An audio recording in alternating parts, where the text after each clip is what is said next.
তুই বলে ট্যুরে যাইতি না? না, যাইতাম না। কিন্তু কেরে, কালকে তো তোর মর্জি ঠিক আছিল, আর আজকে হঠাৎ করে কইতেছস তুই যাইতি না? কারণ আমার ভালো পোশাক নাই। কিরে, তোরা দুইটা দি জমজ ভাইয়ের মতো শার্ট ফিরেছস, এই সুন্দর সুন্দর শার্ট পাইছিস কই? অনলাইন থেকে অর্ডার করে আনাইছি, আইডেন্টি আউটফিট পেজ থেকে।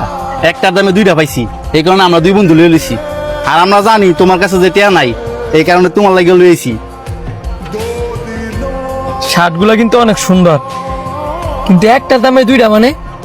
আরে আগে একটার দাম যা ছিল এখন দুইটার দামও তা ওই। কইতে গেলে তুই একটার লোক আরেকটা ফ্রি হইতাছস। এখন তোর পরিস্থিতি যদি কেউ থাকে এই কম্বোটা অর্ডার করতে চায়, পয়সা আগে পেজের মধ্যে নক দিত। এখন তো আর ট্যুরে যেতে কোনো বাধা নাই। আরে না, যাইতাম না গেলি গা, তোরা তো আমার সমস্যার সমাধান করে দিলি। হাই, আপনারাও যদি এত সুন্দর সুন্দর ড্রপ শোল্ডার শার্ট একটার দামে দুইটা নিতে চান, তাহলে তাড়াতাড়ি ওনাদের পেজে নক দেন।